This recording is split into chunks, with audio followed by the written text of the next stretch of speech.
Well, I wouldn't have moved in with Mark unless I knew he was the one.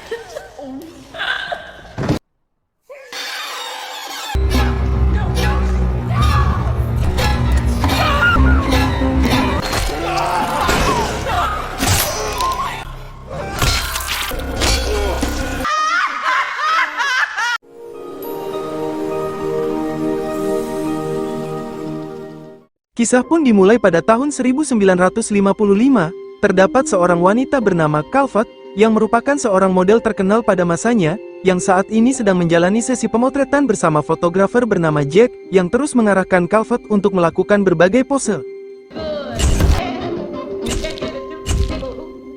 Kemudian Jack akan mengukur tubuh Calvert dengan meterannya, yang tampaknya, itu hanyalah sebuah modus untuk merasakan nafsunya pada tubuh Calvert.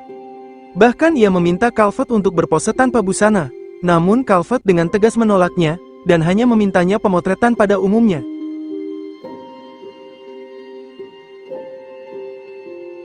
Kemudian Calvert langsung mengganti pakaian yang baru di sebuah ruangan selama beberapa saat. Setelah usai, ia pun memanggil Jack, namun dia tiba-tiba menghilang dari studionya. Calvert pun langsung mencarinya di segala sisi, namun Jack masih saja tak kunjung ketemu. Jack! Jack!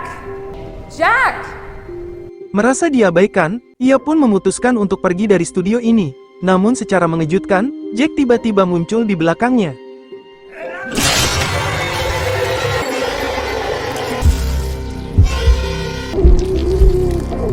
Dengan sadisnya, Jack pun mengambil kepala Calvert dan memasangnya di sebuah manekin, lalu mulai melakukan pemotretannya kembali.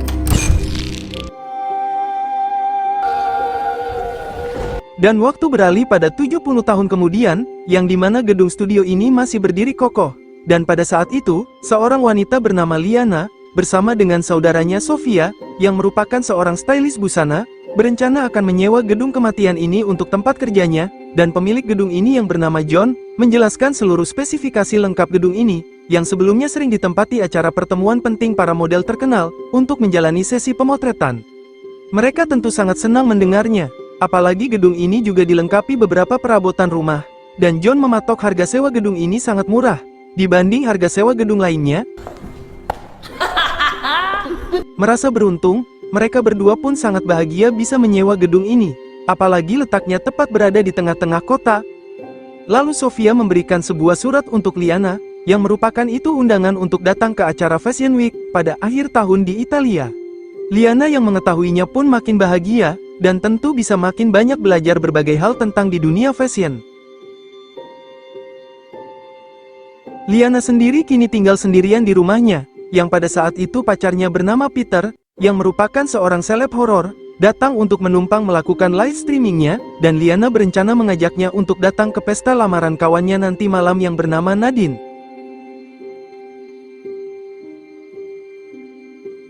Mereka berdua pun tiba di pesta tersebut. Cheers.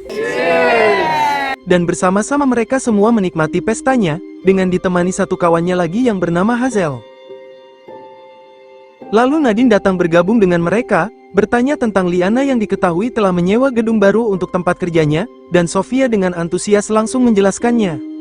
Kemudian Nadine membahas busana yang akan dirinya pakai pada pernikahannya nanti, lalu ia juga menunjukkan cincin tunangannya pada mereka, yang tampaknya Liana sedikit iri melihatnya. Karena Liana sendiri berpacaran 5 tahun dengan Peter, masih saja tak kunjung dilamar oleh Peter, yang membuat dirinya pun mulai merasa gelisah padanya, tentang kepastian hubungannya ini. Esok harinya, dua saudara yang dibantu oleh Hazel dan Nadine, membawa semua barang-barangnya ke gedung tersebut, yang di sini Liana dan Sofia sebelumnya lebih dulu menyicil barang-barangnya kemari.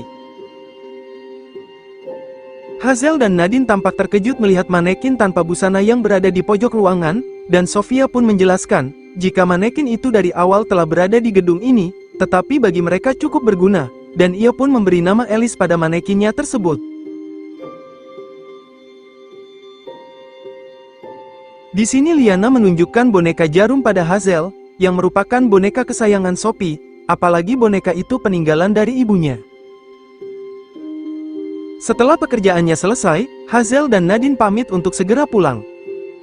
Kemudian Sofia bertanya tentang kelanjutan hubungannya bersama Peter, namun Liana dengan tegas menolak untuk membahasnya, yang hal itu justru membuat Sofia sedikit tersinggung dengannya. I did not ask you to fight. Yes, you are. Maybe this breakup is gonna be the only one that needs to get his shit together. Liana sendiri yang memang sedang gelisah dengan hubungannya dengan Peter, meminta Sofia untuk tak ikut campur, bahkan ia juga tak butuh saran darinya. Situasi dirinya pun makin kacau, ketika bos pekerjaannya langsung menghubunginya, membahas Liana yang tak kunjung menyelesaikan pesanan busana dari kliennya, yang hal itu benar-benar membuat bosnya pun emosi, dan tiba-tiba langsung memecatnya. Bahkan memastikan Liana tak akan bisa mendapatkan pekerjaan baru dari tempat manapun. Beralih pada Sofia yang masih berada di gedung ini, sedang membereskan beberapa barangnya di sana secara sendirian. Pada saat itu, ia mendengar suara aneh dari bawah tangga pintu masuk. Namun Sofia sendiri tak menghiraukannya, dan tetap melanjutkan aktivitasnya. Secara mengejutkan, tiba-tiba muncul sesosok wanita mengerikan yang muncul dari tangga tersebut, yang hal itu langsung disadari oleh Sofia.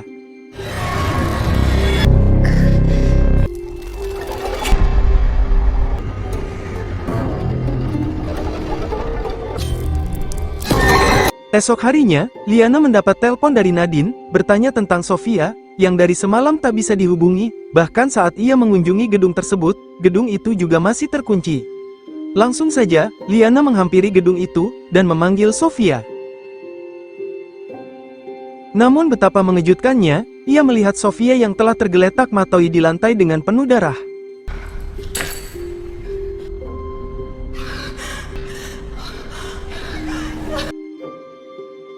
Waktu pun beranjak setahun kemudian, dan kita diperlihatkan dengan Nadine yang telah menikah bersama kekasihnya bernama Mark dengan bahagia.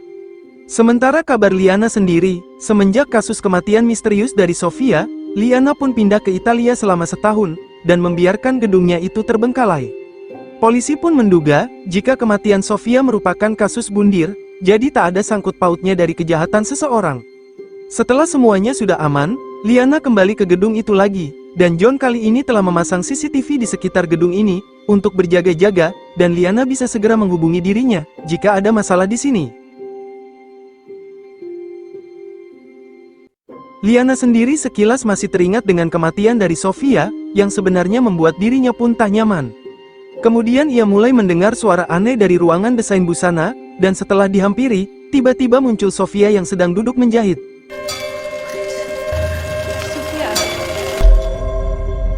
Tanpa ia sadari, tiba-tiba muncul sesosok pria di belakangnya. Keesokan harinya, Nadine datang berkunjung ke gedungnya, karena kebetulan Mark sedang ada urusan pekerjaan di luar kota. Tak lama Hazel pun juga datang kemari, yang dirinya sekarang tinggal di luar kota, dan mereka pun saling temu kangen setelah sekian lama tak pernah bertemu. Can I offer you a drink? Sure. Hazel dan Nadine sendiri tampak takjub, melihat manekin Alice masih awet berada di gedung ini. Liana sendiri tak ingin menyingkirkan manekin aneh itu di sini, karena barang itu salah satu benda yang Sofia sukai.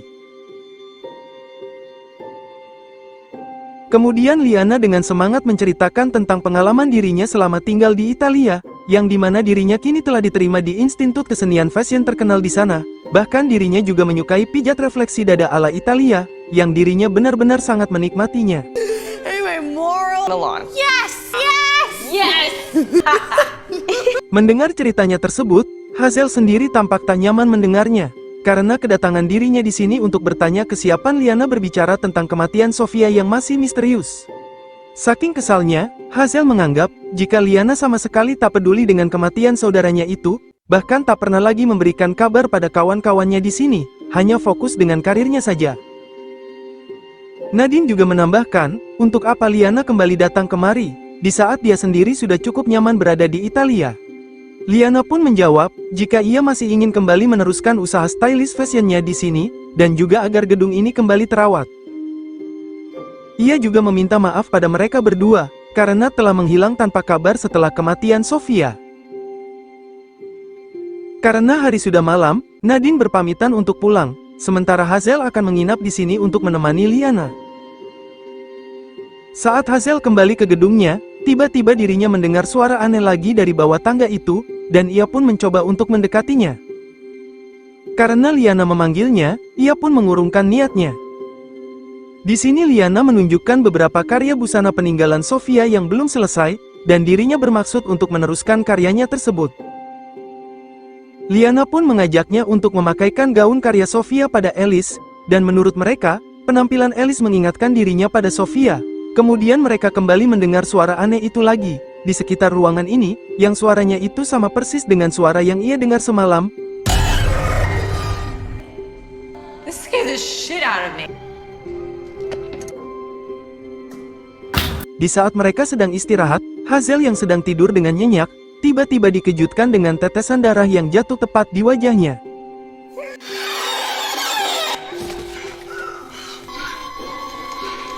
Hazel yang terkejut, mencoba memeriksa situasi di sekitarnya, dan secara mengerikan, muncul sesosok hantu pria di hadapannya. Liana sendiri pun terbangun mendengar kegaduhan itu, ia pun mencoba menghampiri Hazel yang sedang melakukan sesuatu yang aneh, dan ketika diperiksa, Hazel tampak sedang melukai dirinya sendiri.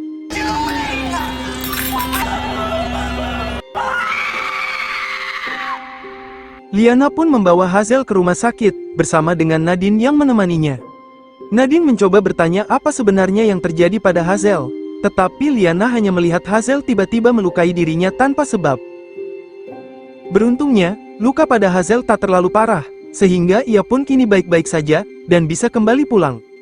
Saat sedang berkumpul bersama di rumah Nadine, Hazel pun menceritakan apa yang telah terjadi pada dirinya sebelumnya, yang pada saat itu dirinya seperti melihat sesuatu mengerikan di hadapannya, dan tiba-tiba langsung mengendalikan dirinya dengan cara melukai, padahal dirinya sama sekali tak berniat untuk bundir.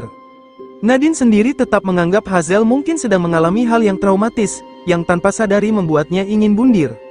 Hazel tetap bersikeras menjelaskan, bahwa dirinya sama sekali tak merasa melakukannya. I just wanna help you. You end up like... Liana sendiri membenarkan pernyataan Hazel, bahwa ia sendiri tak yakin, jika Sofia dulu mati karena sengaja bundir, dan mungkin juga ada sesuatu hal mistis yang mengendalikannya. Melihat berpikir kedua temannya yang tak masuk akal, Nadine pun tak setuju dengan pendapat mereka, dan ia pun mengambil botol bir Liana, lalu langsung membuangnya pada wastafel, karena Liana kini banyak berhalusinasi sebab telernya itu. Liana pun tak terima dengan perlakuan buruk Nadine, sehingga mereka berdua pun saling berselisih. We are all drinking. I get it. But this isn't the... We're unhinged. I'm not an alcoholic. Okay. Kemudian Liana mendapat telepon dari John, jika ia sama sekali tak menemukan keanehan dari gedung tersebut melalui CCTV-nya, apalagi orang asing yang masuk ke dalam. Kemudian Nadine memberikan saran pada Liana untuk segera membereskan barang-barang tentang Sofia di gedungnya. Namun Liana menolaknya, dan Nadine tak memiliki hak untuk mengaturnya. Pada saat Liana dan Hazel sedang duduk bersama, Liana pun terus terang padanya, jika dirinya sebelumnya melihat Sofia duduk di mesin jahit, dan dirinya juga mengira, mungkin ada yang tak beres dengan gedung tersebut. Jadi dirinya tetap yakin, jika kematian Sophie bukan karena bundir, melainkan ada sesosok mistis yang mengendalikannya. Beralih pada Nadine yang sedang tidur di kamarnya, tiba-tiba terdapat sesuatu mengerikan yang memasuki dalam selimutnya, yang seketika itu, Nadine langsung menuju ke dapur, yang hal itu disadari oleh Hazel. Hazel pun perlahan-lahan mendekati Nadine, yang ternyata dirinya sedang melukai pahanya.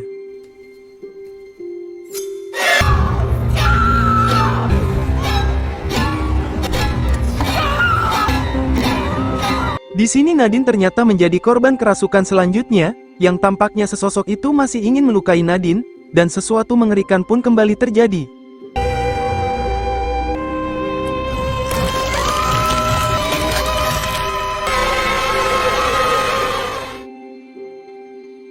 Nadine kini sedang menjalani operasi penjahitan tangannya, yang sayangnya ia harus kehilangan jari telunjuknya, tetapi saat ini kondisi Nadine baik-baik saja. Hazel pun berusaha untuk menenangkan Nadine yang terus mengomel-ngomel tentang apa yang telah terjadi. Karena kejadian ini benar-benar berkaitan dengan mistis, Liana pun terpikirkan untuk menghubungi Peter, yang ternyata dia sebenarnya merupakan seorang eksorsis, yakni seseorang yang memiliki kemampuan mengusir setan.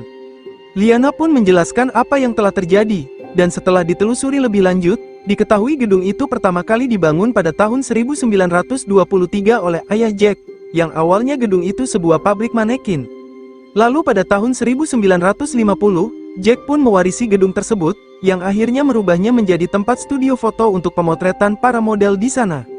Lalu pada tahun 1953, seorang model Calvert di awal film tadi, ditemukan mati tanpa kepala. Tak hanya Calvert saja, tahun 1964, model lain bernama Mindy juga ditemukan matoi tanpa kedua tangan. Lalu tahun 1972, model lain bernama Carol juga ditemukan matoi tanpa kedua kakinya. Kejahatannya itu pun akhirnya terungkap pada tahun 1999 setelah beberapa polisi mulai menganalisis beberapa korbannya dan juga bukti-bukti yang ada. Karena kejahatannya itu telah terungkap, akhirnya Jack pun memilih untuk bundir di gedung tersebut. Namun sampai sekarang polisi masih belum mengetahui motif apa yang Jack lakukan untuk membunuh para korbannya. Jadi dari semua apa yang telah terjadi, Peter pun yakin bahwa semua tragedi yang dialami pada mereka termasuk Sofia, ada kaitannya dengan arwah dari Jack dan beberapa korbannya itu sendiri, dan kini mereka bertiga mungkin telah ditandai oleh Jack sebagai korbannya selanjutnya. Untuk membereskan semuanya, Peter berencana mengajak mereka untuk kembali ke gedung itu, dan mulai menyelidiki alasan terjadinya hal ini. Awalnya Nadine menolak, tetapi karena mereka semua saat ini sedang tak aman, maka mereka terpaksa harus kembali ke sana.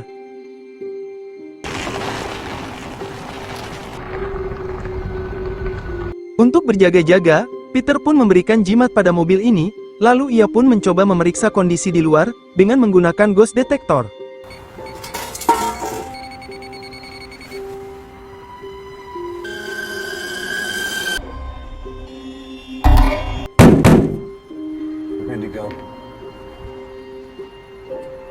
Peter bersama mereka pun langsung memasuki gedung itu, sambil tetap membawa ghost detektornya. Di saat itu, mereka pun dibuat terkejut, melihat manekin Alice berserakan di lantai.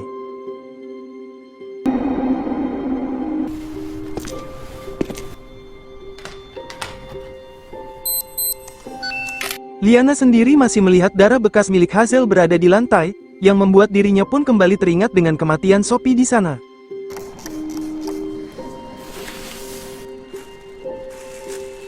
Di saat itu, kamera yang telah dipasang oleh Peter memotret dengan sendirinya, lalu Liana segera memberitahu pada Peter, dan dia pun segera untuk memeriksanya.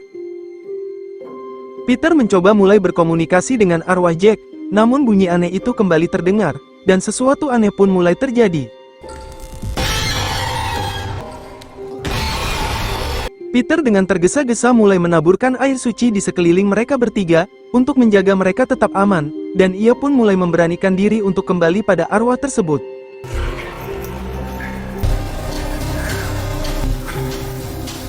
Mereka bertiga yang melihatnya, hanya bisa diam dengan apa yang Peter lakukan. Kemudian Peter menyuruh mereka segera datang kemari, untuk masuk ke dalam lingkaran itu. Lalu Peter meminta mereka bertiga untuk tak sekali-kali keluar dari lingkaran itu, selagi dirinya belum memerintahkannya.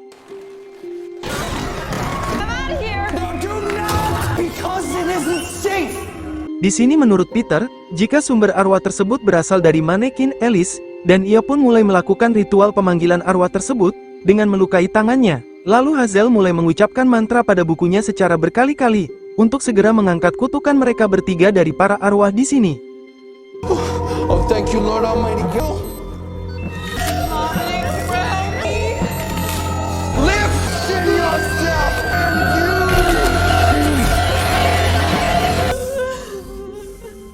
Did it work? Kemudian Peter bermaksud untuk menghancurkan Alice, sebagai sumber dari masalah tersebut.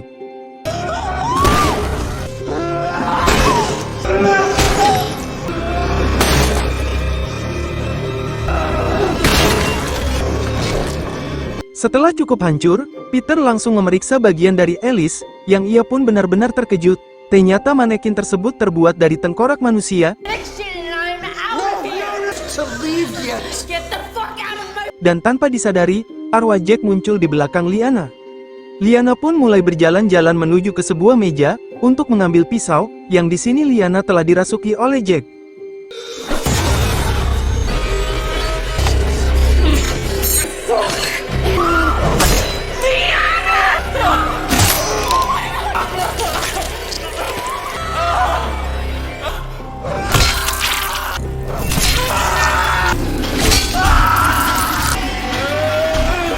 Di saat itu juga, mesin jahit dan boneka jarum milik Sophie mulai hidup, dan Hazel bergegas untuk mengambil jarum tersebut.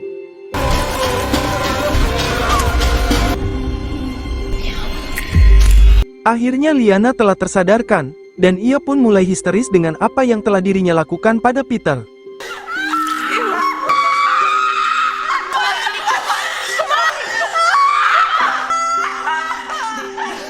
Di sini mulai ditampakkan, dari arwah para model tersebut, yang saling melihat bagian tubuh mereka pada manekin Alice, dan akhirnya terungkaplah, bahwa Jack dulunya mengambil bagian tubuh mereka, untuk dijadikan bahan membuat manekin tersebut, yang bertujuan sebagai simbol kecantikan dari setiap tubuh korbannya, sehingga arwah tersebut hingga sekarang masih terus bergentayangan mencari bagian tubuhnya yang hilang. Kejadian ini akhirnya selama bertahun-tahun terus berjatuhan korban, dari siapapun yang menempati gedung ini, dan John sendiri sebagai pemilik gedung ini memang sengaja menutupi kasus tersebut, bahkan juga menyembunyikan manekin tersebut, karena John sendiri adalah putra dari Jack, dan akan tetap terus menjaga legasi ayahnya yang sebagai psikopat berantai bertahun-tahun di gedung ini. Scene pun beralih pada mereka berempat, yang kini sedang mengunjungi makam Sophie untuk memberikan doa untuknya, sekaligus memberikan boneka jarum kesayangan Sophie di sana.